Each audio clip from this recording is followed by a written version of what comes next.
nós estamos sem o relógio, agora com o relógio, é porque eu não comprei o relógio para você da sala. Então é o seguinte, a gente estava, na aula passada, eu acho que a gente terminou com o Pedro Igor, mostrando aí o encaminhamento que ele deu, né, para o exercício aí de verificar a corrente de spin através do acoplamento com a conexão do spin. O método usual de nele faz a variação em relação ao campo de gate para tirar a corrente conservada. Então ele deixou encaminhado, agora cada um dá uma olhada aí, mas ele encaminhou da maneira correta, lineariza e faz a variação em relação à conexão, a conexão de spin para poder ler a corrente conservada. Quer dizer, basicamente o final que ele fez foi isso, né? Variar o lagrangiano em relação ao campo de gauge para a gente poder tirar a corrente, né? Essa que seria a ideia. Então, no caso, a conexão de spin e a corrente de spin. Foi isso que terminamos a aula passada, o Pedro fazendo isso. Bom, hoje agora eu queria fazer uma coisa que no semestre passado a gente também trabalhou um pouco e eu vou querer fazer esse curso para repassar alguns aspectos que são essenciais para a gente entender, mas o que a gente vai querer fazer vai ser que isso aí não tem realmente, a gente não tem feito em material publicado, que é a estrutura da corrente eletromagnética para o setor de spin meio. Né? Então, o que a gente tem, né, normalmente, se estuda o setor de spin meio porque a gente quer tirar as propriedades magnéticas do elétron, do muon, né? Dos quarks, né? Então das partículas fermiônicas, então a gente estuda lá o movimento de polo elétrico, o movimento de polo magnético. Agora a questão seria interessante a gente perceber bem como é que o método funciona para os férmions, para a gente poder depois trabalhar com os bósons vetoriais. E claro, a gente vai fazer para os férmions, tanto para os férmions carregados como para os férmions neutros, que depois seriam os férmions de Majorana. Então, a ideia agora desse encontro de hoje é a gente começar a estudar a estrutura da corrente eletromagnética, porque a gente vai ter ideia, a gente tem um operador de corrente eletromagnética. Então esse operador aqui, a gente vai querer ver qual é a estrutura dele, no caso do férmions carregados, que é o caso mais óbvio, né? E os férmions, quer dizer, férmions carregados e neutros, porém esses férmions neutros teriam férmions de Dirac. Então a gente estaria considerando um campo fermiônico neutro de Dirac. Porém, vamos tentar depois, né, vamos particularizar para os férmions neutros de Majorana, que aí é o caso realmente dos neutrinos. Então isso aqui vai dar para nós, né, a estrutura de multipolos presente na expansão da corrente eletromagnética. Só que essa corrente eletromagnética que nós estamos colocando aí não é a corrente eletromagnética que aparece, né, na ação do lagrangiano, a corrente eletromagnética, digamos assim, a trilégua, é a corrente eletromagnética já incorporando, né, efeitos quânticos. A gente vai estar incorporando aqui a corrente eletromagnética já com as correções quânticas.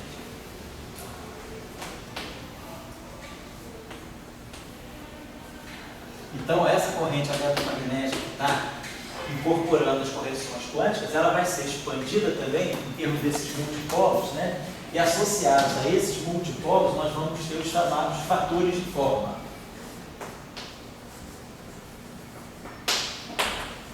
E esses fatores de forma também. Então esses fatores de forma também vão incorporar então as correções quânticas. Então eles também incorporam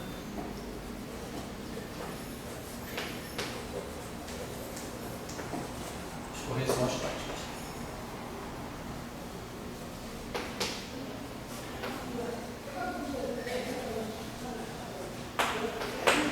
Então essa é a ideia.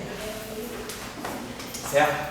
Por que isso é importante? Porque se a gente tiver uma ideia, quer dizer, que a gente sabe, né, sobre a corrente eletromagnética, que ela vai se acoplar com o campo de gauge. Então a ideia, né, graficamente, basicamente o que a gente está dizendo é o seguinte: nós teríamos, né, um campo, vamos dizer assim, a estrutura seria essa, um campo de matéria, que a gente teria porque a gente ainda vai ver qual é a estrutura interna, a gente teria aqui esse loop, né, fechado, essa caixa preta, e aqui a gente vai ter associado o campo de gate. Então a gente vai acoplar o campo de gate, o campo do fóton, a essa estrutura aqui de corrente. Então, isso aqui vai estar representando para nós a corrente eletromagnética. Estou chamando de J.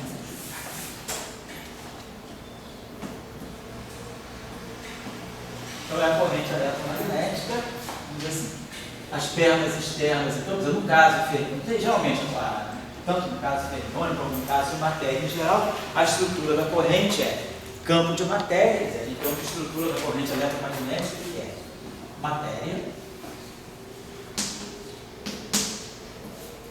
Aqui algum operador, né? Que vai ter no final de tudo um índice. E aqui, campo de matéria. Quer dizer, alguma coisa que é bilinear na matéria e que tem aqui uma estrutura, né, e um índice μ. Agora, no caso fermiônico, a gente tem alguma coisa do tipo Ψ barrado, gama μ, Ψ. Por exemplo, no caso dos escalares, a gente pode ter alguma coisa que seria Φ estar dμ, Φ, né? No caso eletromagnético, quer dizer, no caso do campo vetorial, bóson vetorial carregado, a mesma estrutura, alguma coisa do tipo Wμ estar, por exemplo, Wμ. Então a gente tem uma estrutura desse tipo, né? Porque no fundo aqui a gente tem derivada, né? Quer dizer, aqui temos alguma coisa que seria menos Wμ estar.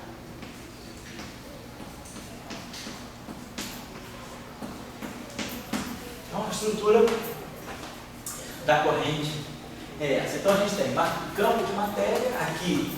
Então, a gente pode ter efeitos de loop, como a gente já discutiu em alguns cursos de QED aí, né? Por exemplo, no caso da eletrodinâmica quântica, o gráfico mais simples que aparece ali é o gráfico que a gente chama de renormalização, da renormalização no vértice, que é com a correção aqui de uma linha de fóton, quer dizer, aquela caixa preta, aquele loop fechado lá, está representando isso aqui para nós. A gente tem uma estrutura de um loop aqui, né? E depois a gente pode corrigir isso aqui mais e mais, mas a estrutura basicamente é essa, é a corrente se acoplando com o fóton. Então a gente vai querer ter uma, assim, usando primeiro os princípios, vamos colocar assim, usando os aspectos mais fundamentais do referido modelo que a gente estiver estudando, a gente vai tirar uma ideia sobre essa estrutura dessa corrente.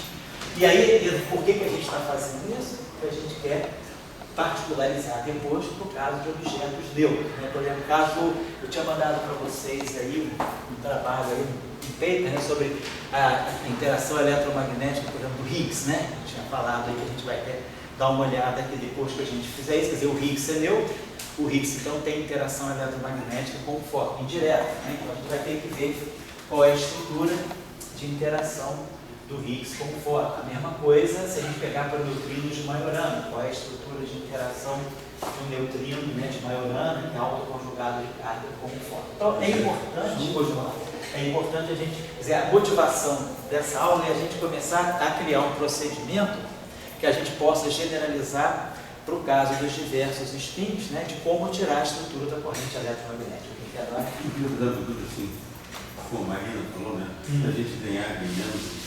Sei. O que a questão de nomenclatura, você está chamando assim, eletromagnetismo, tudo que interage com o fóton ali, ou tudo que tem envolvido a carga elétrica? Eu acho que o mais fundamental.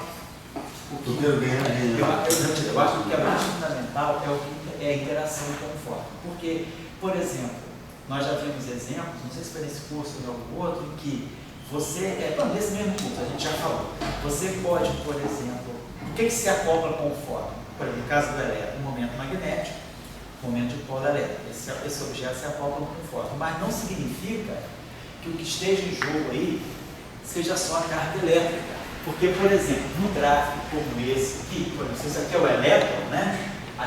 Nada me impede de por exemplo, tem um efeito quântico virtual aqui que é trazido por um acoplamento que não carrega corrente elétrica, que não carrega o acoplamento eletromagnético. Por exemplo, se eu aqui trocar isso aqui, elétron, então isso aqui é um vértice de elétron, eu posso trocar, o elétron interage, por exemplo, com o Z0. Eu posso, então, ao invés de estar trocando fóton aqui, eu posso estar trocando Z0. Aqui tem um fóton. Então, tá. Esse vértice aqui, esse é um vértice genuinamente eletromagnético. Aqui tem a constante de acoplamento do eletromagnetismo. Mas aqui eu estou com constante de acoplamento fraca. Eu estou acoplando o elétron com o Z0. Então, os vértices que acoplam o elétron com o Z0 são os vértices que vão envolver o ânodo de Weinberg, θW. Eu poderia também ter, para esse processo aqui, a contribuição não do Z0, mas, por exemplo, do Higgs. O elétron interage com o elétron trocando Higgs. Né? Então, em vez de botar, vou chamar essa linha aqui de campo Higgs, vamos chamar essa linha pontilhada para representar o propagador do Higgs. Então, eu poderia ter uma troca de bóson de Higgs. A mesma coisa, só que o acoplamento que vai aparecer do Higgs com o elétron não é o acoplamento com o ânodo de Weinberg, não é o acoplamento fraco, mas é o acoplamento de Yukawa, do elétron com o Higgs. Então, eu posso ter, para esse processo, né, que na verdade vai, quer dizer, o que eu estou chamando, e essas grandezas aqui vão estar dando contribuição para quem está se acoplando com o fóton? A corrente do elétron. Então, a corrente do elétron, quando ela se acopla com o fóton, vai ter um acoplamento de momento magnético, vai ter um acoplamento de carga elétrica. Então, o acoplamento é com o fóton, mas não necessariamente eu tenho só grandezas ligadas à constante de carga elétrica. Então, a carga elétrica é menos essencial nesse caso. Então, o que eu quero é justamente desse gráfico aqui, o que é importante para mim é que eu aqui tenha o acoplamento eletromagnético. Quer dizer, estamos dizendo o seguinte, nós estamos no modelo padrão. Do ponto de vista do modelo padrão, o fóton, todos os acoplamentos do fóton são ligados à carga elétrica. Essa constante de acoplamento que vai aparecer aqui, não importa o que esteja dentro desse loop, aqui eu vou ter sempre a carga elétrica. Mas aqui dentro desse loop, eu posso ter, por exemplo, outras constantes de acoplamento que não a carga elétrica. Então, a constante de acoplamento de Yukawa do Higgs com o elétron e a constante de acoplamento fraca, né, por exemplo, do Z0 com o elétron, se eu colocar aqui o Z0, né? Então, esse gráfico aqui vai ter, esse processo aqui vai ter contribuição da constante de acoplamento fraco, da constante de acoplamento de Yukawa. Se for, por exemplo, caso tudo fóton, se aqui for trocando fóton a fóton, aí tudo bem. Aqui é elétron. Então, na QED coincide. Tem fóton aqui, quer dizer, o acoplamento é com fóton, e a única constante de acoplamento da QED é a carga do elétron, né? A constante de estrutura fina. Mas se eu coloco o modelo padrão, agora você tem efeitos do modelo padrão contribuindo para a interação eletromagnética, as constantes de acoplamento que vão aparecer aqui vão poder ser outras, não necessariamente só eletromagnética. Então, segundo aí a tua colocação, eu estou definindo como interação eletromagnética aquilo que se acopla com o fóton, tá? Independentemente da constante de acoplamento. E essas outras constantes de acoplamento que você já tem, está buscando? Isso. A neutra, isso, dessa carga, o outro e o cabo. Isso. Você já poderia entrar nesse raciocínio diretamente no modelo? Já poderia, porque eu estou tendo um setor neutro agora, né, que está contribuindo. Agora, não é tanto o que nós temos em mente, o que nós temos em mente, né, no fundo, é tirar o acoplamento do fóton com alguma coisa aqui que é neutro. O que a gente está querendo é que esse objeto aqui seja neutro, a corrente seja formada por campos neutros. Porque como a gente colocou aqui, essa corrente aqui, em princípio, ela é formada por campos carregados, porque são campos complexos. Se esse cara aqui, por exemplo, for neutro, né, mas for um ferro de tira, tudo bem. Mas se esse cara aqui for um Majorana, por exemplo, né, claro que a corrente não pode ser essa, porque para Majorana isso aqui é identicamente zero.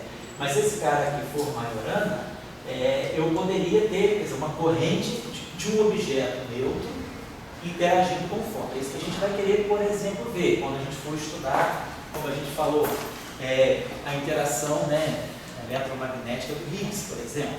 Então, para nós, né, o que é importante é o elemento externo, são as pernas, a gente chama de pernas externas. A gente vai querer que esses campos aqui sejam neutros. Né? Nesses exemplos que eu estou dando aqui, em princípio, esses campos externos são carregados. Quer dizer, o efeito neutro, né, não é tanto pela partícula que é trocada. O fato de ser Higgs, se você zero, isso aqui não é tão importante. O mais importante para nós é que o objeto seja neutro, seja um objeto associado a essa corrente aqui. Tá certo? Claro? Eu poderia dizer assim, eletromagnetismo é tudo aquilo que a carga é conservada. Isso. Agora, a carga pode ser conservada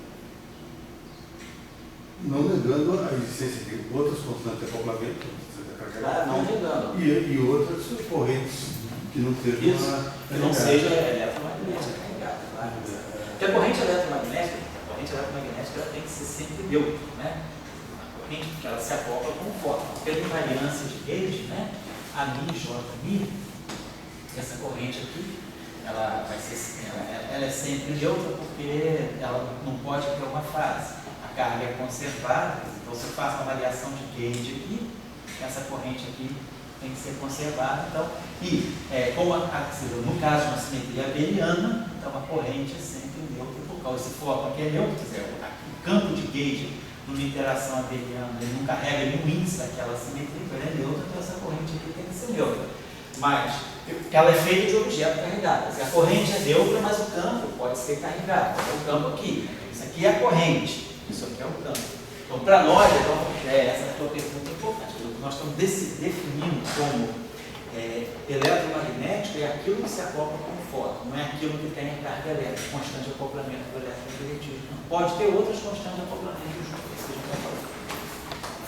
A partir daí pode ganhar grau. Pode, mas tem muito mais possibilidade, né? Aumenta aí a tua chance. Pode até ganhar perdendo. Vamos lá. Bom, então essa é a ideia, né? Então, nós não sabemos ainda, em princípio, nós conhecemos o operador corrente eletromagnética num modelo em geral que a gente tem, né, ou numa teoria de Gauge normal, a gente conhece a corrente elétrica, a gente já conhece a corrente que está no lagrangiano clássico. No lagrangiano clássico, né, ação clássica. Mas é só uma outra informação que eu pergunto. Essas constantes de acoplamento, você acha que elas deviam-se múltiplas da carga elétrica? As das outras interações? Sei. Tudo bem. Mas aí você diz, olha, por definição, total, como eu estou trabalhando com eletromagnetismo, sei. Eu vou postular que isso aqui tem que ser múltiplo da carga elétrica. Você acha que isso está indo um pouquinho à frente? Acho que sim. Ganhando? Acho que está forçando sim. Por quê? Por que será que você está forçando? Porque as correntes, né, se você tem outras cargas, dentro da visão assim, da teoria de Gauge, você espera ter outras simetrias. Então você espera que essas simetrias sejam independentes. Então se você tem uma constante de acoplamento associada a uma interação, que tem uma certa simetria, e a carga elétrica é a simetria 1, você dizer que essa simetria que é conservada e que é independente da carga elétrica passa a ser função da constante de acoplamento da carga elétrica, você está forçando alguma coisa. Vou dizer o seguinte, você não está, vamos dizer assim, violando nada, não tem uma quebra de algum princípio fundamental. Vai depender de que simetria você tem. Por exemplo, opa, Pedro, tudo bem? No caso da supersimetria, quem está fazendo o curso aí das sextas-feiras, né? Da Suzy, né? O Marcos e comigo, já viu, por exemplo, se vocês pegarem QED supersimétrica, então na QED, o que você espera da QED supersimétrica? Você espera que você tenha o campo do elétron do pósitron e tenha o parceiro do elétron do pósitron, que a gente chama de elétron escalar, né? Então a gente tem um escalar, ambos carregados. Então eu tenho uma corrente eletromagnética formada pelo campo do elétron do pósitron e uma corrente eletromagnética formada pelo lepton escalar. Essa corrente eletromagnética se acopla com o fóton. Então, muito bem. Então, nós temos aqui a constante de acoplamento a constante de acoplamento F. Mas, tendo escalares, Lembrando lá dos nossos estudos da eletrodinâmica escalar, lá do resultado final da tese do Salan, do doutorado dele, o que acontece numa teoria onde eu tenho um modelo onde eu tenho escalares carregados? Né? Por argumentos de renormalização, nós podemos gerar uma interação que não é uma interação de gauge, que é a interação quântica dos escalares. Em 4 dimensões, essa interação aqui é renormalizável. Então, a renormalizabilidade impõe que, se eu estiver estudando a interação eletromagnética de escalares carregados, essa interação aqui também tem que aparecer do ponto de vista da estabilidade do ultravioleta, ou seja, a teoria sempre renormalizada, no ultravioleta, termos desse tipo vão ser gerados. E você coloca aqui uma outra constante de acoplamento. Outra constante. Porém, se você tem supersimetria, e aí está a discussão do ponto que você levantou, a supersimetria impõe que essa constante de acoplamento aqui esteja ligada à carga elétrica. Então, você não é que foi por decreto, você disse, eu tenho outras interações, e aí você falou, será que eu posso pegar as outras constantes de acoplamento e postular que elas sejam múltiplos da carga elétrica? Para postular seria um pouco forçação, mas não está errado. Mas o que você tem que pensar é que pode ser que haja simetrias e que realmente as outras constantes de acoplamento elas sejam proporcionais, sejam na verdade expressáveis, né, possam ser expressas em termos da carga elétrica por causa de uma simetria mais ampla. Então é o caso da supersimetria. Na QED supersimétrica, então quando você considera a QED supersimétrica, você só tem uma constante de acoplamento, que é a constante de acoplamento eletromagnético. Mesmo os acoplamentos que não são acoplamentos com fóton, que não são acoplamentos genuinamente eletromagnéticos, eles carregam a constante de acoplamento eletromagnética por causa da existência dessa simetria mais ampla. Na aula passada, quando a gente falou de super Young Mills, na aula retrasada, quando a gente falou, antes de falar de supergravidade, quando a gente pegou só Young Mills, né, a mesma coisa acontecia. Numa teoria de gauge não abeliana, a gente pode gerar essas interações aqui, e a constante de acoplamento que vai aparecer aqui também, desse acoplamento quarto, é a constante de acoplamento de gauge, por causa da supersimetria. Então, às vezes, né, se você tem uma simetria extra à simetria de gauge, nesse caso aí seria supersimetria, você pode começar a mostrar, quer dizer, você acaba mostrando que todas as constantes de acoplamento são uma só, mesmo os acoplamentos que não são de natureza eletromagnética. Mas aí você tem, vamos dizer assim, algo que te subsidie para fazer isso, você tem uma base para fazer isso, porque é a existência de uma simetria. Você não está decretando a mão, porque se você não tem essa simetria, vamos dizer, se chegasse e falasse o seguinte, as demais constantes de acoplamento são múltiplos da carga elétrica. Tudo bem, você decreta isso e, vamos dizer, faz isso a um número. Quando você calcula as correções quânticas, como você não tem uma simetria, nas correções quânticas, as diferentes constantes de acoplamento podem receber efeitos virtuais diferentes. E aí pode ser que o processo de quantização, ele quebre esse teu decreto de que todas as constantes de acoplamento são múltiplas da carga elétrica. Você precisa, então, ter uma simetria. Que aí a simetria, pelos cursos que a gente já fez, ela gera as identidades de ordem que coordena as renormalizações. Então é importante, né? Quer dizer, quando você relaciona constante de acoplamento de interações que são distintas, você espera que quem te garanta que isso persiste após a incorporação das correções quânticas seja essa simetria que se revela pelas suas identidades de ordem, tá certo? Então, quer dizer, o que você falou faz sentido, mas poderia ser quebrado logo a um loop por causa da falta de uma simetria.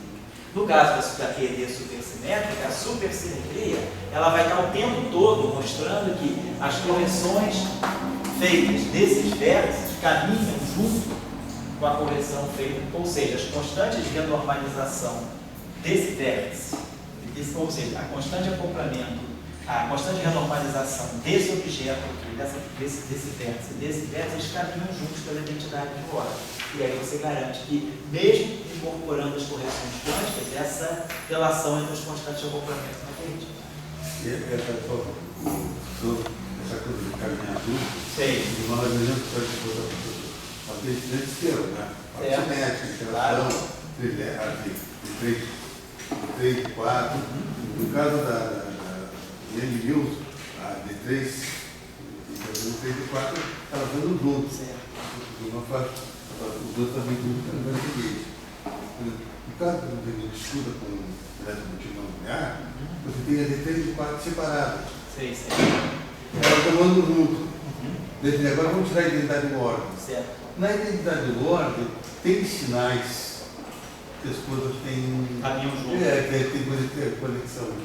Pois é, se você tiver identidade de órgão que te proteja, pode tentar. A questão é, você precisa ter uma identidade de órgão que vem de alguma simetria. Pode ser uma simetria estendida, ou pode ser uma simetria na sua forma mais fundamental. Mas você tem que ter alguma coisa que garanta. O que é importante é a existência de identidade de órgão para poder garantir que as correções quânticas são todas, assim, de uma certa maneira, elas estão em sintonia, para que os vértices se normalizem da mesma forma. Esse caso que os usuários que estudam, da supersimetria já é um diferente, mas os usuários eles ensinam gente. Achar que a simetria, ela, vamos dizer, no ali só tem carga elétrica, Agora, se tivesse outras constantes, mas de repente você pode ter regiões, a simetria se dividir em blocos. Certo. E aqueles blocos estão unidos, mas entre si, levemente unidos. Claro que você tem que procurar um que seja levemente unido. Claro, se tiver uma simetria que faça isso, tudo bem, não tem problema nenhum.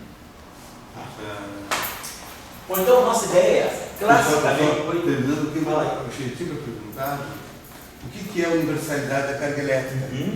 Então, se você está fazendo a coletiva, tem que ter universalidade da carga elétrica. Toda universalidade, ali está o E. Então, se é universal, tem que estar tudo o E. Pois é, o que é a universalidade da carga elétrica? A universalidade da carga elétrica está aqui. Todos os vértices, todos os acoplamentos do fóton são feitos pela carga elétrica E. Então, quer dizer, aonde o fóton indica, se o fóton se acopla em algum lugar, não importa o que você tem aqui, então isso aqui tem que ser. Então, a universalidade da carga elétrica, ela está ligada a todos os vértices de interação do fóton. Claro que, por exemplo, como a gente mostrou ali, se você está não naquele E pura, mas se você está no modelo padrão, então, tudo bem, o fóton está aqui, ele se liga a essa corrente do elétron, que é uma constante de acoplamento E. O elétron, ele pode trocar bóson do Higgs. Então, como a gente falou, ele interage com o Higgs. Então, aqui pode ser um campo de Higgs. Então, tem um vértice do elétron-Higgs, constante de Joule. Elétron-Higgs, constante de Joule. Então, para esse processo eletromagnético, o que a gente está falando é isso. O campo de Higgs e a constante de acoplamento de Joule do Higgs com o elétron, ela contribui para esse processo eletromagnético. Ela vai dar uma contribuição pequena, que nós sabemos, está lá na 13ª casa decimal, para o momento magnético do elétron. Mas o fóton está aqui com a carga elétrica. Então, a universalidade está aqui. Aonde tem fóton, tem elétron. Agora você não acha isso aqui não quebra, então, a universalidade da carga elétrica. Isso que a gente está querendo dizer. Certo? Você não acha que seria mais assim, mais do que assim, substancial? A universalidade da carga elétrica está na conservação da carga elétrica. Certo? Tá, tem que ser O conservado. fato do fóton interagir com o elétrico, quando fala ali, é um fato, mas não é. Sempre quando tiver uma carga elétrica conservada, aí tem uma universalidade da carga elétrica. Agora, como que essa carga elétrica vai agir? Talvez você tenha um modelo, outra pessoa tem outro modelo, e você vê a carga elétrica com maneira diferente. Eu vou pensar um pouquinho mais sobre o que você está falando. Para mim não está claro ainda que isso seja, o fato de ser conservado, para mim não está claro que seja algo universal. Eu acho que para ser universal significa que você tem que ter alguma coisa em comum. Uma carga pode ser conservada, mas não necessariamente ela ser universal. Você pode ter várias conservações globais. Um outro exemplo, se eu tiver uma interação fóton-fóton, certo. O fóton interagindo com o fóton. Entendi, uma auto-interação. E sim está com carga elétrica. Sei. Será que para o fóton interagir com o fóton, precisa estar com carga elétrica, essa é a pergunta. Entendi. Você poderia agora, se você me apresentasse uma teoria que tem a conservação da carga elétrica e o fóton interagindo com o fóton sem ser carga elétrica, para mim não está ruim. Agora, se você quebrasse a conservação da carga elétrica, que daí eu diria, não, aí você estava fazendo fóton interagir com o fóton. Alguém perceberam aí a questão? Essa questão não é trivial e nem é filosófica. Física não. Eu pensaria o seguinte. Essa é para 2018? Não, para 2018. Em 2018, quem gosta de 2018 é o Luiz, né? Em 2018, a experiência lá vai ter. Essa experiência, você acha que o fóton vai interagir com o fóton de carga elétrica, ou pode ter uma interação bem leve que não seja de carga elétrica? Outra. O que você diria? Aponta para ele dizer para 2018. Perguntando aí para você, Luiz. O que você acha que em 2018 vai fazer, Luiz? Para o Brasil. Tem que falar. Para o mundo, né? Aquele globinho lá do professor Global já não fazia, né? Gosta da África, já ia lá. Moçambique, alô Moçambique. Luiz, você acha que em 2018 vai ter uma experiência fotônica? Né? Acelerador de fótons, isso. Certo. Daí vamos dizer, o fóton vai ter interagido com o fóton. Ele vai ter que ter carga elétrica ou uma carga G, uma constante G. Então, fala aí. Oi? Eu imagino que seja um G. Uma carga diferente, né? Uma constante de acoplamento que não seja a mesma. Né? Não, todo mundo pode dar. Léo, Pedro, Wallace, Sérgio, tchau. Eu penso que será que o fóton, numa interação, vamos dizer assim, fóton, matéria, dentro do cânone usual daquele, está claro para nós que o fóton deve se acoplar para essa constante de acoplamento. Agora, se você introduz, vamos dizer, não linearidade, que liberdade você tem, por exemplo, como você desenhou aí, né?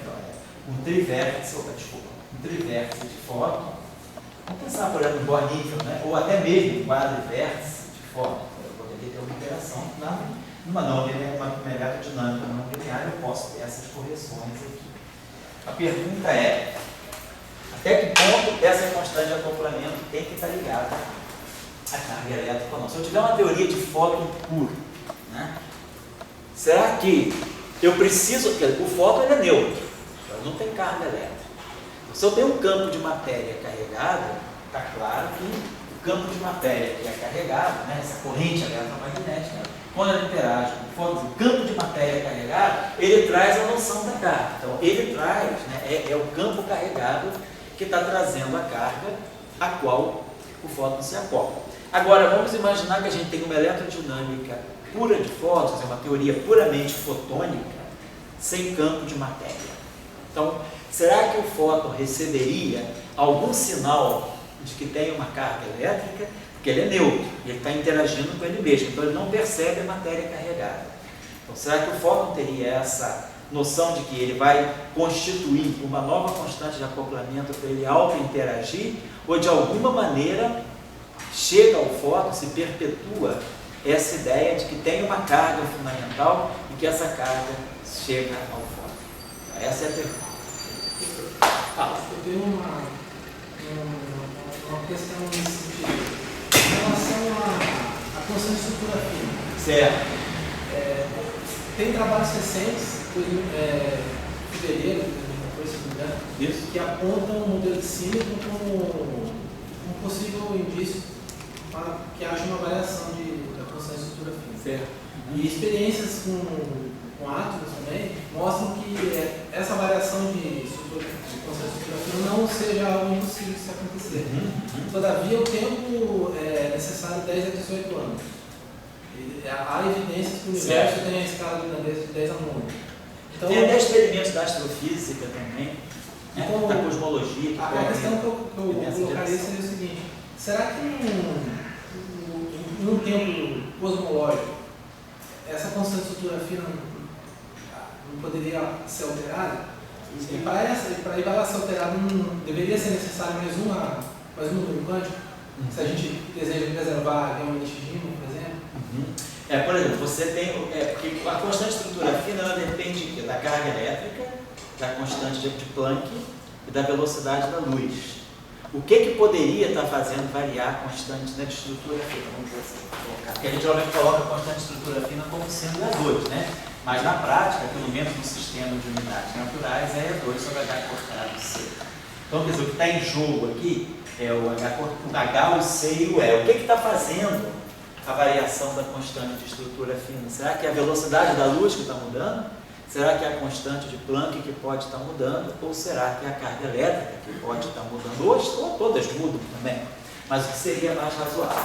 Então, pode ser, eu já vi, pelo menos do ponto de vista da cosmologia, os resultados que foram de 2000, nós estamos em 2014, 2012,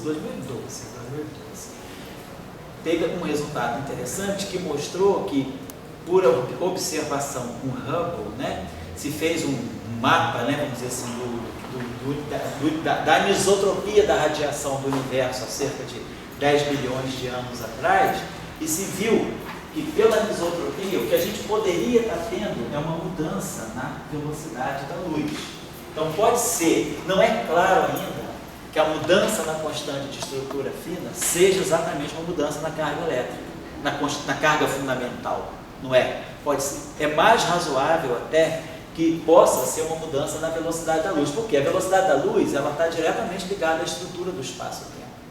E se a gente tem um espaço-tempo que está em expansão, quer dizer, a gente tem uma evolução da própria estrutura do espaço-tempo, pode ser mais razoável que a velocidade da luz seja o primeiro objeto a estar mudando. Então é uma possibilidade. Não é claro ainda o que está por trás da variação da constante estrutura fina. Qual é realmente a grandeza, a constante fundamental da natureza que está variando. Tá? Então agora, voltando à questão que você colocou e que o Luiz aí encaminhou. Então, o que é mais razoável se eu tenho uma teoria puramente fotônica, uma descrição puramente fotônica, não tem campo de matéria? É que o fóton auto-interaja por uma constante de acoplamento nova, que não tenha referência à carga elétrica ou não. Essa é a questão. Então, vamos pensar. Professor, mas ele um trabalho que você encaminhou aqui. Oi? Tem um trabalho que você encaminhou no início do curso, Certo. Que o professor trata de partícula de massa zero carregada. Isso. E tem uma relação com uma frequência, se tem altas frequências, você pode ter, por exemplo, não sei, de repente um mecanismo semelhante ao de Higgs do fóton, de maneira que ele excite carga elétrica. Quer dizer, eu lembro aquele artigo que saiu no Annals of Physics, né? Você estudar classicamente, os autores estudam lá uma eletrodinâmica clássica para partículas de massa zero carregadas. E eles observam quais são os possíveis problemas, né? Porque não tem nada que mostre que você tendo carga, você precisa ter massa. Então o autor ataca essa questão frontalmente, né? São dois autores, na verdade, né? E dizem, se tem carga, vamos dizer que a partícula seja carregada, mas de massa zero. Eu vou detectar alguma inconsistência na eletrodinâmica clássica, é isso que os autores... E aí eles detectam lá um colapso na função de Green, né? Eles mostram que um problema que uma teoria clássica tem é se a partícula é carregada, mas não tem massa, você não pode mais determinar o campo gerado sabendo apenas a distribuição de carga. Você tem a função de Green não te dá mais todas as informações. Então, você tem um problema aí ligado, que pode estar ligado à causalidade. Isso na teoria clássica. O autor não faz... Isso foi maio agora de 2014. O autor não faz uma consideração da teoria quântica. Mas vamos tentar nós respondermos aqui com a nossa discussão. O que a gente poderia... O que significaria uma descrição puramente fotônica, né? Quer dizer, que identidade, né, eu teria para o fóton, para poder, por exemplo, desconectar o fóton completamente da carga elétrica. Vamos pensar, como uma teoria fundamental. Para eu ter na eletrodinâmica quântica, né, a gente imagina que a carga elétrica, que é a constante fundamental, ela vem da matéria. Quer dizer, essa carga elétrica aqui, ela está associada com a matéria. E a matéria sendo carregada, então a matéria interage com o fóton. Essa é a nossa visão. Mas se agora eu centro só numa teoria puramente fotônica, será que eu consigo chegar a uma descrição, como é que eu posso chegar a uma descrição puramente fotônica, né, sem fazer referência à matéria? Então vamos pensar, dentro dessa visão, se eu tenho carga, eu tenho massa. Então vamos pensar, vamos pensar que a matéria carregada é massiva. Então, essa carga está associada a uma matéria que tem massa. Matéria massiva. Se a matéria é massiva, então eu tenho um limiar para a produção de partículas, ou seja, eu tenho um limiar também para dizer até que ponto, né, eu posso acessar os campos de matéria. Então, por exemplo, se eu tenho um fóton com uma certa frequência, vamos dizer que essa matéria seja massiva e tenha massa m, né? Então, se eu pegar um fóton com uma frequência, então, se eu pegar a frequência do fóton, vamos dizer que a gente tem a velocidade da luz, né? Claro que a frequência, se eu pegar a frequência do fóton, eu estou dizendo H cortado ômega, seja da ordem de mc2. Então, eu estou ligando a frequência do fóton, isso aqui é a energia do fóton, isso aqui é a energia de repouso da partícula. Estou apagando o H cortado, estou apagando o C. Então, desse sistema de unidade, frequência e massa tem a mesma, quer dizer, frequência é energia, né? E massa é energia. Bom, então, se o meu fóton tiver frequência dessa ordem de grandeza, da massa, então eu posso ter energia suficiente para criar esses pares. Mas imagina, por exemplo, no caso da eletrodinâmica, se eu estou trabalhando com micro-ondas, né? Então, micro-ondas tem uma frequência muito baixa, frequência na faixa de 10 a 9 Hz, né? Então, com essa frequência de 10 a 9 Hz, nós não conseguimos criar pares de elétrons. A frequência, se a frequência na faixa de 10 a 9 Hz, né? Se ele está falando de uma frequência de uma micro-onda, o H cortada na faixa de 10 a menos 22 MeV, né? Segundo. Então, eu estou falando aqui de um fóton que vai estar na faixa de 10 a menos 13 MeV, né? 10 a menos 10 MeV são 10 a 6 elétron-volts, né? Então, estou falando aqui de 10 a 6 elétrons-volts. Então, nós estamos falando de um fóton na faixa de 10 a menos 7 elétron-volts. Então, um fóton desse, ele não excita nem o átomo de hidrogênio.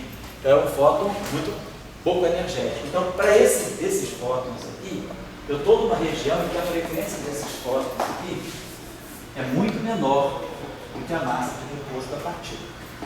Então, eu poderia pensar o seguinte, esses fótons, quando eles interagirem entre si, eles só vão poder criar essas partículas em esquema virtual. Ele não vai poder, esses fótons ao interagir, eles não vão ter energia suficiente para se materializarem em partícula de partícula. Então, o máximo que eu posso ter é esse fóton se materializando em partícula-antipartícula em processos virtuais.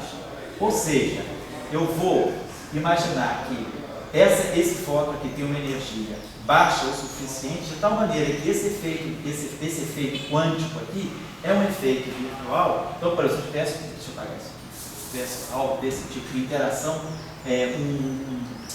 quisesse estudar nesse modelo, né, uma interação desse tipo aqui, fóton, fóton, fóton, fóton. Então, eu teria só os campos de matéria aparecendo aqui dentro do núcleo. Então, isso aqui me diria que eu posso, nesse nível de energia, se esses fótons estão todos numa frequência muito mais baixa que a massa de repouso do elétron, é como se esse efeito virtual aqui pudesse, eu integro, quer dizer, eu vou somar sobre todas as possíveis flutuações. O que vai acontecer? Meu fóton interage com as flutuações do campo de matéria. Esse campo de matéria, ele tem uma energia muito mais alta, então tudo acontece como se eu simplesmente considerasse o efeito integrado desses campos de matéria e isso se somasse para dar uma interação fóton-fóton. Só que essa interação fóton-fóton que está vindo aqui, ela é, no final de tudo, uma mistura dos parâmetros que eu tenho à disposição. O fóton interage com a matéria através de uma constante de acoplamento. E claro, qual é a matéria que está circulando aqui?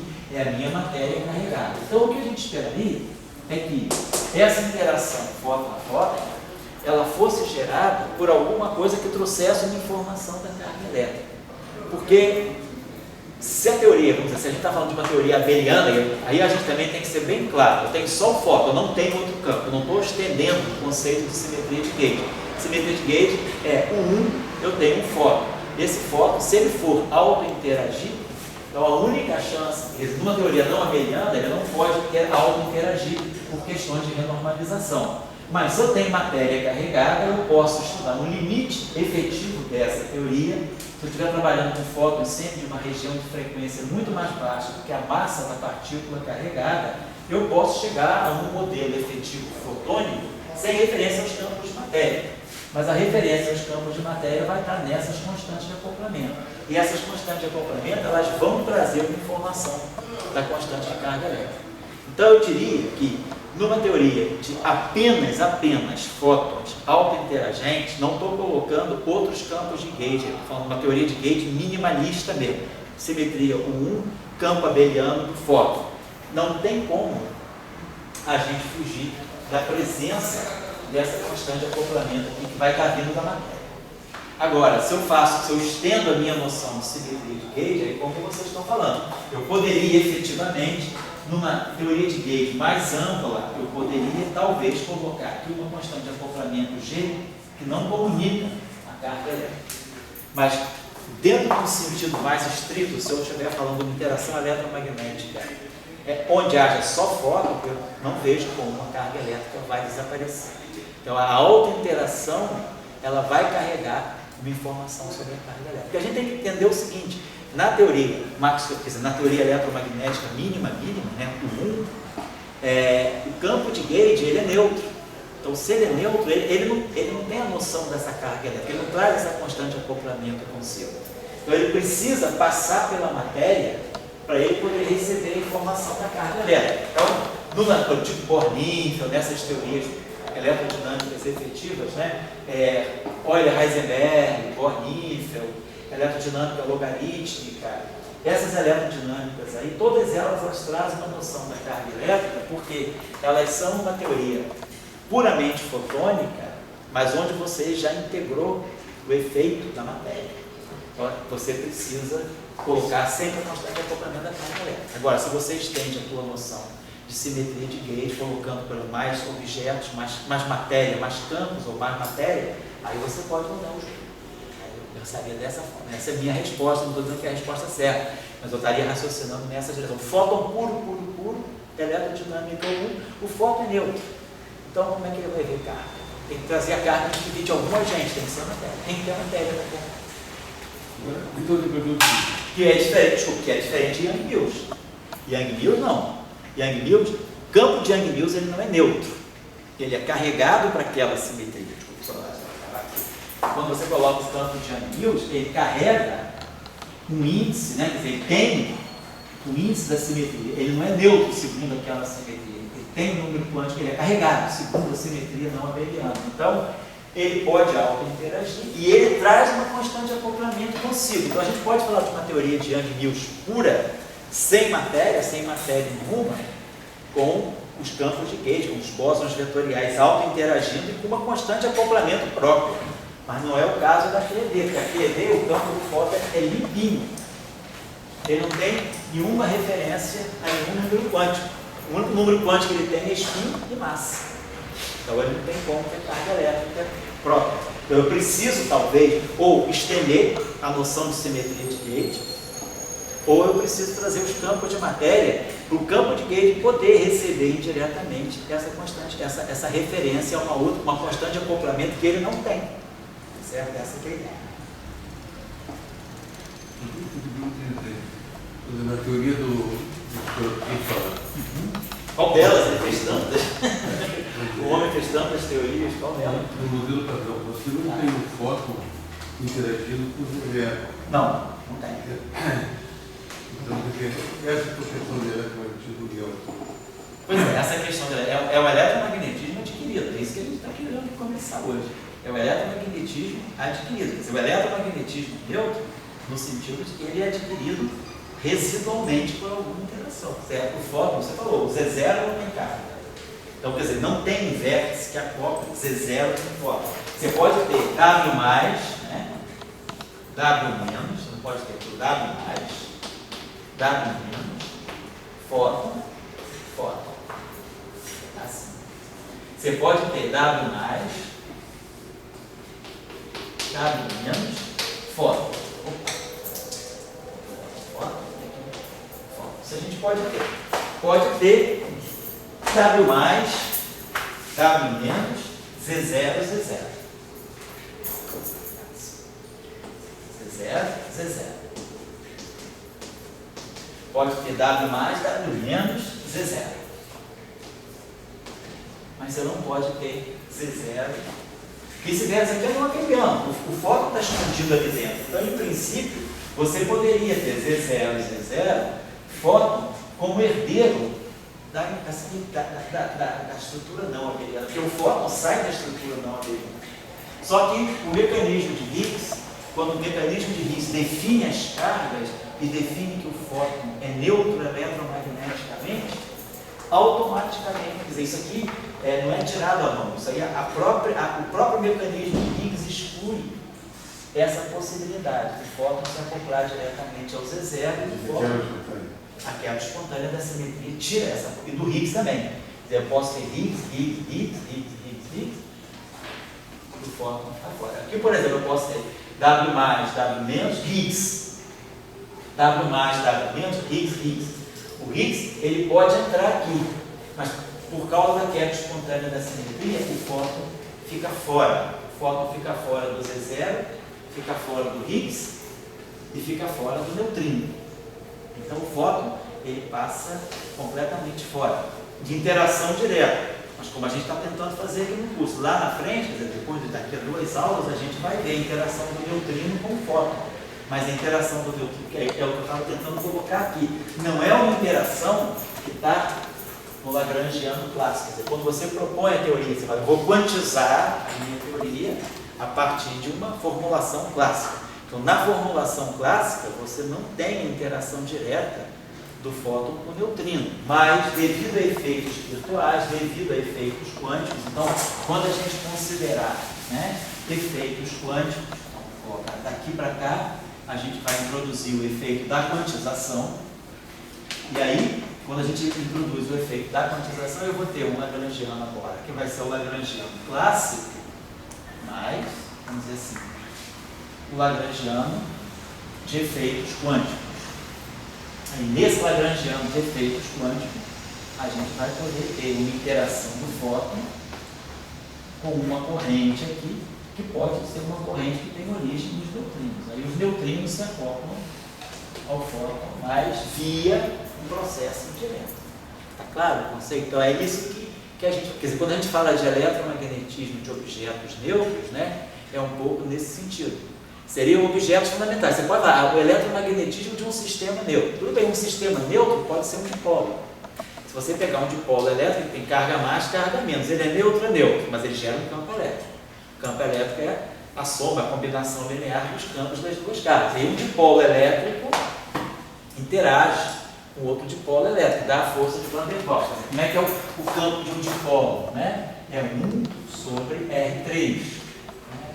É a coordenada, né? O campo do dipolo está aqui, é 1 sobre R3. Quando esse campo aqui interage com outro campo num dipolo, né, que tem aqui a carga, né, vezes a distância, ele vai interagir desse modo. Só que esse dipolo aqui, ele gera uma reação no outro dipolo. Então, no final do dia, o que você tem é a força de Van der Waals, que é 1 sobre R6. Quer dizer, a força de Van der Waals, no fundo, é uma força entre dois dipolos elétricos. Cada um deles é neutro. Mas eles têm uma força entre eles, por quê? Porque as cargas têm cargas separadas. Quer dizer, como um objeto, como um sistema fechado, né, o dipolo é neutro, mas ele tem estrutura de cargas separadas. Então é isso que dá a força de Van der Waals. Nós não estamos falando aqui disso, nós não estamos falando de um sistema neutro, nós estamos falando de uma partícula elementar neutra, que é bem diferente. O nêutron é neutro, mas ele tem 4, U, D e D. Então ele é neutro porque ele tem um carga 2/3, menos 1/3, menos 1/3. Então ele é neutro. Mas ele tem dipolo, porque ele tem uma estrutura de carga mais e 2 cargas menos, né, que se somam 2/3 e menos 2/3. Então ele tem uma estrutura de dipolo elétrico. Então é claro que o nêutron tem que ter momento de dipolo elétrico, mas ele não é um objeto fundamental, ele é um objeto composto. Agora, eu estou falando de um objeto realmente neutro, neutrino, que a gente não vê ainda uma estrutura interna para o neutrino. Ou um Higgs. que a gente também ainda não tem ideia de que o Higgs tem uma estrutura composta. Então ele é neutro mesmo. Ele não é formado de objetos com cargas opostas. Então a questão é, qual é a interação eletromagnética desses objetos? É isso que a gente está tentando ver por esse método. Então, o que a gente está querendo estudar é a estrutura da corrente eletromagnética de objetos fundamentais, não compostos, neutros, mas que adquirem eletromagnetismo pela interação com objetos carregados. Quer dizer, o neutrino, a gente está querendo dizer, o neutrino, ele não interage com o fóton diretamente. Então, se você olhar na Lagrangiana clássica, né, como a gente colocou ali, eu não tenho um vértice do fóton com o neutrino, nem tenho um vértice do Z0 com o fóton. Então, por exemplo, esse vértice aqui é proibido no modelo padrão. Desculpa.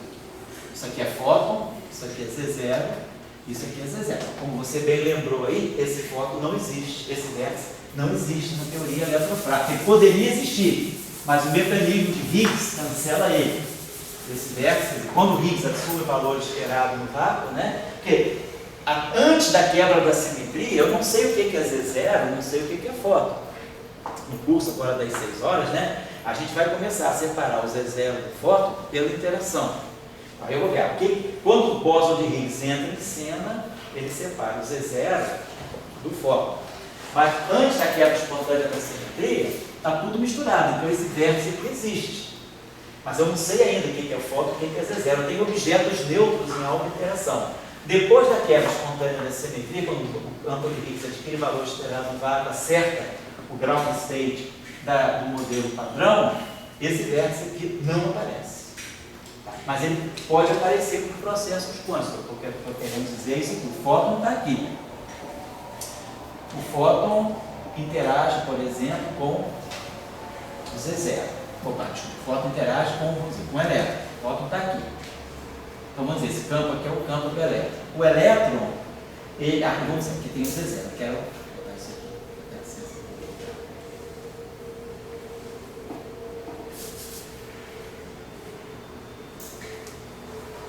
Vou botar isso aqui assim.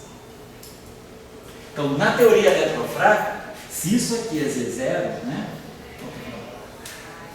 Aqui é elétron. Então eu tenho vértice Z0, elétron, elétron. E se a gente tem um vértice lá, psi barrado, gama bi, psi, eu posso ter aqui o fóton, como posso ter aqui o Z0. Só que as constantes de acoplamento são diferentes. Aqui a constante de acoplamento é, e aqui a constante, aqui está ligada ao ângulo de Guaiana. É uma constante de acoplamento fraco. Então, quer dizer, eu posso ter essa interação. Quer dizer, o Z0 agora, no fundo, isso aqui, esse vértice, esse loop de elétron, ele está me promovendo uma interação, um acoplamento indireto do Z0 com o fóton. Quer dizer, a interação Z0, fóton agora, não está aqui, mas está aqui. Então aqui eu tenho propagadores, né? Quer dizer, tem toda essa intermediação feita aqui pelo setor fermiônico. Então esse processo virtual aqui é um loop, ele está me dando uma contribuição para uma interação residual entre o Z0 e o fóton. Não é uma interação que está aqui na teoria clássica, mas é uma interação que os processos, as flutuações do campo, né, o Z0 se acopla com a flutuação do elétron, o elétron, flutuando, ele também flutua aqui, gera o fóton, e então tem outro Z0. Então, a interação agora é diferente. Eu não estou falando de uma interação eletromagnética de um sistema neutro que é composto de objetos carregados. A interação eletromagnética é fácil da gente entender. O objeto é neutro, mas ele tem objetos carregados dentro dele. Quer dizer, a interação eletromagnética dele é a soma das interações eletromagnéticas dos objetos carregados. O campo elétrico é um vetor, então ele não se soma. Então, quer dizer, eu posso ter um campo elétrico no nulo de um objeto que é neutro, mas que é composto de coisas carregadas. Então é claro. Mas agora não, eu estou falando de um objeto intrinsecamente neutro. Ou poderia ser um neutrino aqui. Poderia ser um neutrino. Só que o neutrino, né, se for um neutrino, o neutrino se acopla com o elétron. Só que o neutrino se acopla com o elétron, não trocando elétron. Ele pode trocar aqui, neutrino, elétron, pode trocar aqui um W, né? Então, esse neutrino vem aqui, forma um elétron, um W+, esse W+ se propaga para cá, W-, né? Aqui eu tenho um elétron, né? Então, eu estou chegando aqui um W-, aqui vou parar, aqui tem um elétron e aqui eu tenho outro neutrino. Então, quer dizer, é um processo, né, que eu posso ter troca de Ws, e aí eu vou estar gerando uma interação entre o neutrino e o fóton, mas graças a esse processo virtual. Então, aí sim, é dentro desse esquema que a gente está falando. Então, o que a gente quer entender é qual é a estrutura dessa corrente que vai levar em conta os efeitos quânticos, né, que podem dar uma corrente eletromagnética para o objeto que é neutro. Está claro o conceito? Então, essa ideia. Como eu tinha, para quem chegou atrasado um pouquinho, a nossa ideia um pouco era essa. A gente está querendo estudar qual é a estrutura de uma corrente. Quer dizer, quando eu agora colocar aqui uma Lagrangiana que vem do processo de quantização, eu vou estar colocando aqui a interação do fóton com uma corrente eletromagnética aqui efetiva. Essa corrente eletromagnética aqui, ela é um resultado, é um resíduo, né, dos processos virtuais, ou seja, das correções quânticas, né? Então, eu vou ter essa corrente aqui obtida a partir de processos virtuais. E a gente vai, por primeiro, sem precisar calcular gráfico de Feynman, a gente quer ter um método, um procedimento, né, que nos ensine a ver qual é a estrutura da corrente eletromagnética desses objetos neutros aqui, ou carregados também, mas vamos fazer em geral. Esse é o tema, né, da discussão que a gente está querendo fazer hoje aqui.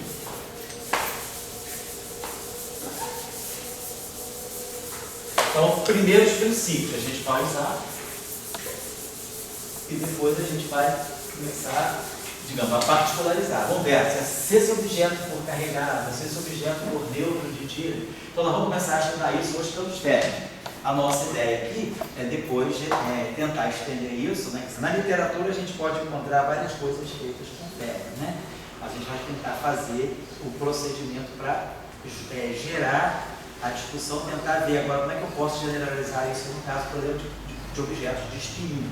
Qual é a estrutura da corrente eletromagnética do setor de espinho. Então tá legal. Então, esse é o problema que nós estamos colocando.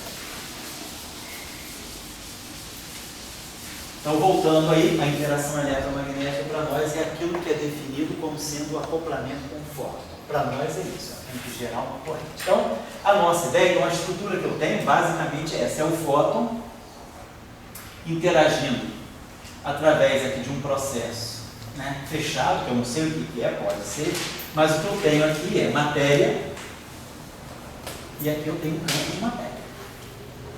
Então, eu tenho uma corrente de matéria, como eu tinha colocado lá. A corrente pode ser psi barrado, psi, pode ser φ star, φ, pode ser W star, W. Então, eu tenho uma corrente de matéria de um certo spin. Pode ter esse campo de matéria pode ter um spin S. E a gente vai querer ver qual é a estrutura dessa corrente aqui. Quer dizer, isso aqui é a corrente eletromagnética. Para nós, então, nós vamos estar fazendo isso aqui. A corrente eletromagnética para nós é esse objeto aqui. Matéria, vou colocar matéria estar, matéria, e aqui interagindo com o fóton.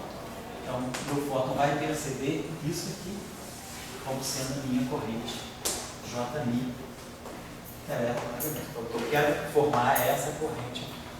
Então, essa corrente aqui, ela está, na verdade, acoplando dois setores de matéria. Na verdade, o que a gente está fazendo aqui é isso aqui. Então, nós temos um campo de matéria e colocar, vamos chamar esse campo aqui de φ, né? Não sei se ele colocar. Seria um campo de matéria φ. Aqui, corrente eletromagnética, aquilo que vai representar a corrente eletromagnética. E aqui, poderia ser um campo de matéria, vamos dizer, φ1 e φ2, né? Poderiam até ser dois objetos, dois elétrons, poderiam ser dois campos distintos, poderia ser um elétron e um muon. Mas vamos dizer que a gente quer, por enquanto, trabalhar uma só partícula. O que a gente está querendo no espaço dos momentos a ver seria basicamente isso aqui. Eu teria uma função de onda aqui, porque eu teria uma partícula, carga, né? Mas eu teria um momento P1. Aqui eu tenho, seria a corrente o operador de corrente eletromagnética. E aqui eu tenho É isso que eu estou falando. Tem um campo de matéria que entra aqui, né? Vamos dizer, um momento P1. Aqui eu tenho um momento P2. E aqui eu tenho um momento, vamos dizer, Q. Que sai esse Q aqui. Então esse P1 aqui é Q, P2, né? Mais Q. Então esse momento Q aqui é o momento transferido. É o P1, né? Então eu tenho fóton, tenho um momento, então esse fóton traz um momento aqui, então esse setor aqui vai interagir. Então isso que a gente está querendo dizer. Então, basicamente, é isso aqui que está em jogo para nós. É um operador de corrente entre dois estados. Esse gráfico aqui, essa caixinha preta aqui, esse blob aqui, ele está dando para nós o que pode estar aqui dentro. É um operador de corrente que está ligando dois estados. Então, para a gente ter uma ideia, quer dizer, na teoria clássica usual, né? Então, no caso do fóton, seria se barrado de X, gama mi, psi de X. Aqui é a corrente eletromagnética, quer dizer, o vértice da trilé, vezes a mi de X.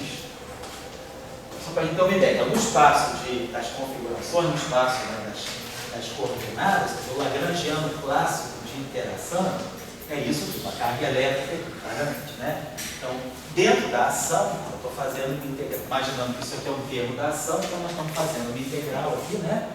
No espaço-tempo, e aí vamos transformar esses objetos aqui, vamos fazer a representação em integral de Fourier desses campos aqui.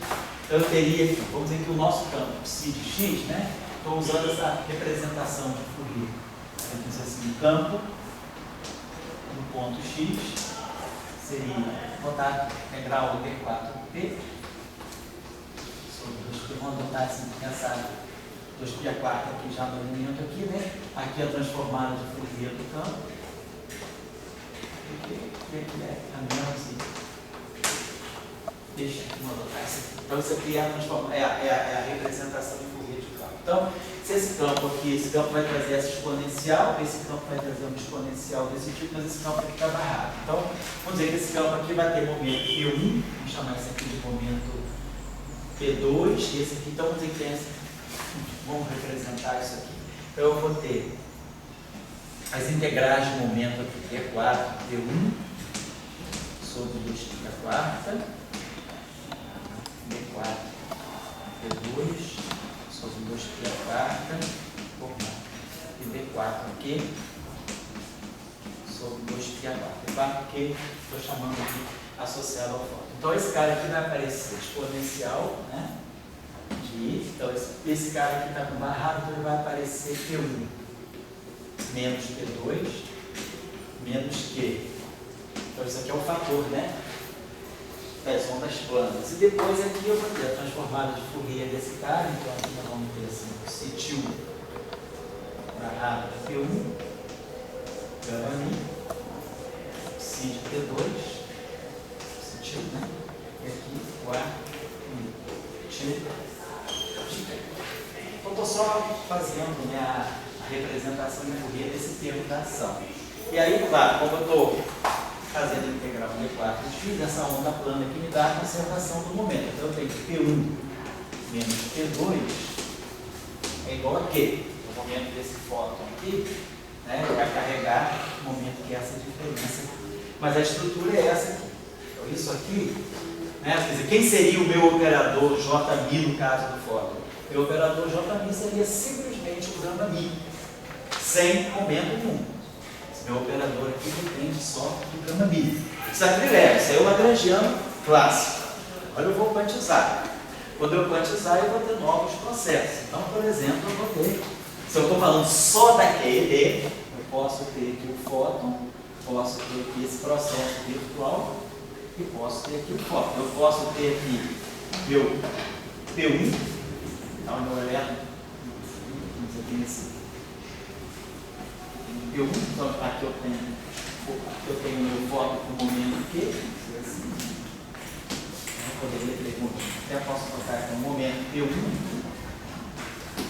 mais, então P1 vai ser igual a Q mais P2. Esse momento está entrando, esse momento está saindo, esse momento está saindo. Claro que aqui tem um momento de loop, né, cara, que eu não estou Mas eu só pegando a conservação do momento global. Então a conservação do momento é o momento que está entrando e a soma dos momentos que estão saindo. P1 menos P2 é igual a Q. Então a diferença de momento, né, que é o que a gente chama de momento transferido, de momento transfer, é o momento carregado pelo fóton. Então isso aqui. Então, nessa representação trilével, isso aqui seria só o gama-mi. Mas agora, se eu pego esse gráfico aqui, né, e escrevo esse gráfico aqui agora, no espaço dos momentos, eu vou ter um processo aqui, quer dizer, isso vai depender desse momento de loop, porque eu vou ter um momento, sei lá, esse fóton aqui tem momento K. Então, esse fóton aqui chega com o momento K, esse aqui com P1, então aqui eu tenho K mais P1. Aí esse K mais P1 chega aqui, sai esse Q, então vem para cá, opa. Kappa mais P1 menos Q, né? Então vem Kappa mais P1 que vai se somar com esse aqui da Kappa mais P1. Kappa mais P1 menos Q, chega aqui, sai Kappa para cá e sai P2 para cá. Então Kappa mais P1 menos Q tem que ser igual a Kappa mais P2. Kappa cancela, isso cancela aqui. Então P1 menos P2 igual a Q. Ou seja, P1 igual a Q menos P2. Então, a conservação no momento está tudo certinho. Mas aí, ó, o que nós temos aqui é essa estrutura aqui. E agora eu tenho psi barrado, psi a mi. Mas aqui no meio eu tenho uma integral em D4 kappa, integral de loop, né, desses propagadores aqui, com as funções diversas. Então, esse J-mi que vai aparecer ali é o resultado desse loop. Esse J-mi não vai ser tão simples, não vai ser gama-mi. Por quê? Tem gama-mi aqui, isso aqui é um vértice eletromagnético, tem um gama-mi aqui, tem outro gama-mi aqui, tem um propagador que carrega os gamas também, e tem um propagador 1 sobre K2. Então, tem uma mistureba aqui de matrizes gama e de momento. Então, essa estrutura dessa corrente, né, quer dizer, a trilével, ela é simplesmente J-mi, gama-mi, perdão. Mas, quando eu começo a incorporar os efeitos de loop, esse J-mi, ele começa a depender dos momentos, que aqui eu tenho, né, esses propagadores, aqui 1 sobre K2, K mais P1 slash sobre mais N sobre K mais P1 ao quadrado menos N2, tem um gama-mi aqui, tem outro gama aqui, tem outro gama. Então, agora tem matrizes gama no numerador, tem o momento, os momentos, e tem o denominador, momentos ao quadrado. Então, essa é a estrutura. Então, o que vai sobrar para esse J-mi agora, que vai estar interpolando entre a função psi barrado de P1, psi de P2 e o Q, vai ter uma estrutura que vai depender de matrizes gama e de momento. Certo? Está claro que você aí? Então, é isso que vai acontecer. Então, tem que tirar uma ideia sobre isso aqui. Então, a nossa parametrização vai ser essa aqui. Então a nossa ideia é essa, deixa eu parar aqui. Vou colocar assim. Então, nós vamos ter, vamos colocar assim, então tem um estado aqui, né? Vamos colocar aqui, eu tenho esse nosso campo ali, vamos dizer que eu tenha, assim, então aqui, ó, vamos dizer que eu tenho aqui um objeto com P1. Então aqui nós temos a nossa corrente, vamos dizer assim, nossa corrente eletromagnética, que nós vamos querer calcular depois, né? E aqui o P2. Então esse objeto aqui, ele está lidando, né? Isso aqui é um operador. Na verdade, o que a gente precisa pegar, isso aqui vai ser um operador no sentido que ele pode depender de matrizes gama, pode depender de momento. E momento no espaço dos momentos é multiplicativo, é um momento, mas no espaço de configurações é uma derivada. Então isso aqui tem um caráter operatorial. Né? Isso aqui é um operador. Então vamos lá. Vamos pensar o seguinte, né? Por invariância, né, translacional, quer dizer, tudo isso aqui, essa corrente aqui depende, né, uma corrente local. Está vendo aqui? Essa corrente aqui é psi barrado de x, gama-mi, psi de x, tudo x. Então essa corrente aqui depende de x. Por invariância translacional, a gente pode sempre escrever esse operador desse modo aqui, né? E a menos aí px, j-mi de 0, a menos px, né? Quem faz sempre em teoria de campo, né? A gente sabe que o operador que faz as translações a partir de um certo ponto é o operador de momento. Esse operador de momento está aqui. Só que agora, esse operador de momento aqui, coloca essa corrente, e aí esses operadores de momento vão bater nesses estados aqui. Isso aqui é um autoestado de momento. Eu estou dizendo, estou entrando, essa partícula aqui ela tem um momento P1 bem definido. Então esse operador aqui, ele vai gerar aqui, quer dizer, ele vai se incorporar aqui ao momento desse objeto aqui. Então isso aqui vai me dar um E elevado a... Se esse momento aqui é P1, você vai produzir E elevado a P1 menos P2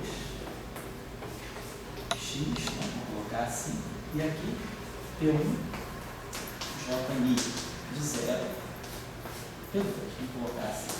Então tenho esse elemento aqui, essa fase aqui que vem daqui, dessa translação, e aqui eu tenho essa corrente J de 0. Quer dizer, essa corrente aqui, ela, como a gente viu ali, ela vai depender apenas, ela não depende da posição, ela vai depender apenas dos momentos, é isso que nós estamos dizendo. Então, no espaço de Fourier, nós vamos trabalhar essa expressão no espaço de Fourier, até porque, em geral, né, quando a gente faz esses cálculos de correção quântica, os gráficos de Feynman, todos são feitos no espaço dos momentos. Então, vamos estudar e colocar aqui para nós, né, a estrutura vai ser desse tipo aqui. Vamos representar desse modo aqui. Então, o elemento de matriz do operador de corrente entre o estado de momento P1 e o estado de momento P2, eu acho que nas minhas notinhas, eu chamei de PF e PI, só para seguir aqui que eu preparei para vocês. Então, isso aqui é P1 e P2, é isso mesmo, né? Eu coloquei desse modo assim. Vamos deixar por enquanto assim, aqui fica o zero, então isso aqui ficou com essa estrutura aqui para lá. Então, exponencial de P1 menos P2x, né? Por causa da translação desse objeto aqui, e aqui ficou isso aqui, P1, no momento P1, essa corrente aqui, então ficou calculada no ponto zero, e aqui o P2. Então isso aqui tudo para nós só depende desses momentos. Nós vamos fazer a seguinte parametrização aqui. Então, essa função de onda aqui, vamos dizer que seja, no caso, se eu estou falando de uma teoria fermiônica, então nós estamos falando, vamos pegar isso aqui para ser um barrado, vai ser a função de onda do Fermi, o barrado de P1. Isso aqui vai me dar um operador, agora, chamar esse operador OMI, isso aqui um de P2. Só que essa função de onda, o que está em jogo aqui? Eu tenho dois momentos, P1 e P2. Então, a gente vai fazer a seguinte parametrização. Ao invés de trabalhar com P1 e com P2, eu vou trabalhar com P1 mais P2, que eu vou chamar de L, é a convenção que se usa, né? E P1 menos P2, que eu vou chamar do momento transférico. Por que a gente usa isso aqui?